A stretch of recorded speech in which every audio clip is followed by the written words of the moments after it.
Janine Pettit, founder of Girl Camper and editor-in-chief of Girl Camper magazine. I want to talk about that pre-trip checklist today. You know, when we have this pre-trip checklist, say that 3 times quickly, when we've got that list and we check things off, it could make the difference between an enjoyable time getting to your destination or ending up on the side of the road waiting for assistance. I asked our friends Mark and Dawn Polk from RV Education 101 to share with us their tips and tricks and things that they do on their checklist before they hit the road. So stay tuned. Thanks, Janine. We discussed what preventive maintenance is in a previous video, but I want to emphasize how important it is again, especially for pre-trip checks. If you identify a small problem early, you can prevent a big, expensive problem later. That's what we want to accomplish when making our pre-trip checks. The first item on my pre-trip checklist is tires. When your RV sits in storage, the tires lose air pressure at a rate of 2 to 3 psi per month. It is extremely important you check and inflate the tires to the proper pressure before leaving on a trip. Always check the tires when they are cold, before traveling more than 1 mile. Next, inspect the tires for any checking or cracks in the tire sidewall. Do not chance driving or towing a trailer if the tires show signs of damage. If you notice any damage, have the tires inspected by a professional. Check the lug nuts on the wheels. Discoloration and stains around the lug nuts are an indication they may be loose. Make sure all items in the exterior storage compartments are secure.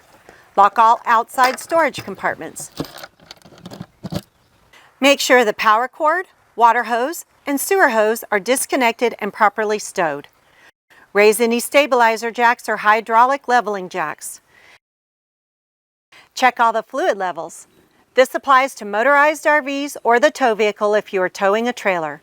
Nothing will leave you stranded on the side of the road faster than a low or empty fluid level in a major component like the engine or transmission. Driving a heavy motorhome or towing a heavy trailer places added strain on a vehicle's drivetrain components. The fluids in the engine and transmission are designed to help lubricate and keep these components cool. If a fluid level is low or empty, you might not make it to your destination. Look under the vehicle for signs of leaks. Consult your owner's manual for information on how and where to check these fluid levels. Check the engine oil, transmission fluid, radiator coolant reservoir, power steering fluid, and brake fluid levels. If a fluid level is low, try to determine why and correct the problem before leaving on your trip. Visit our RV Education 101 YouTube channel and watch our video on how to check fluid levels. Make sure all slide outs are in the travel position.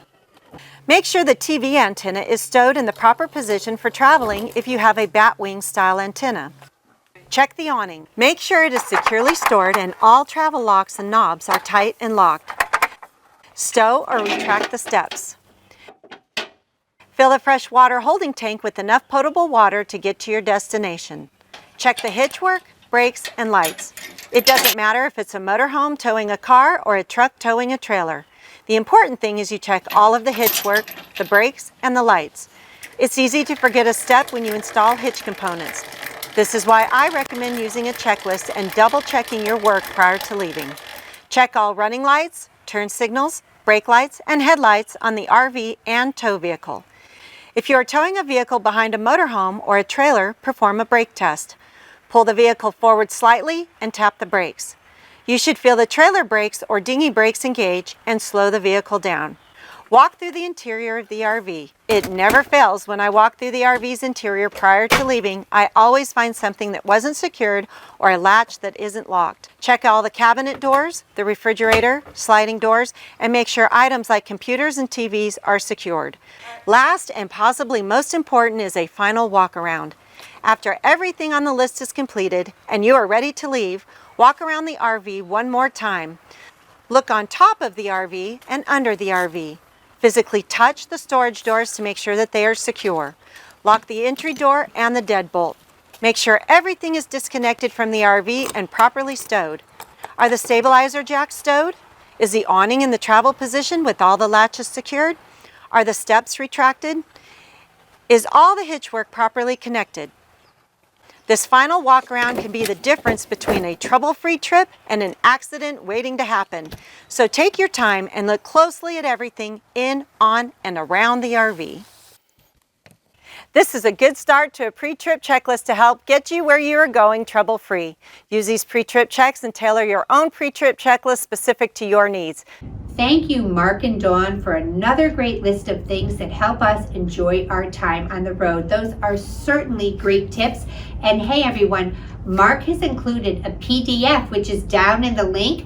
You can get that checklist that we just talked about, but please customize it to yourself. If there's something you don't want to forget, like your favorite potato chips or that craft beer down the road, add it to your checklist. Customize it to fit you and enjoy your time on the road. To learn more about how you can maintain your own RV, head on over to RVonlinetraining.com and look at all of the beautiful materials Mark and Dawn have created for us.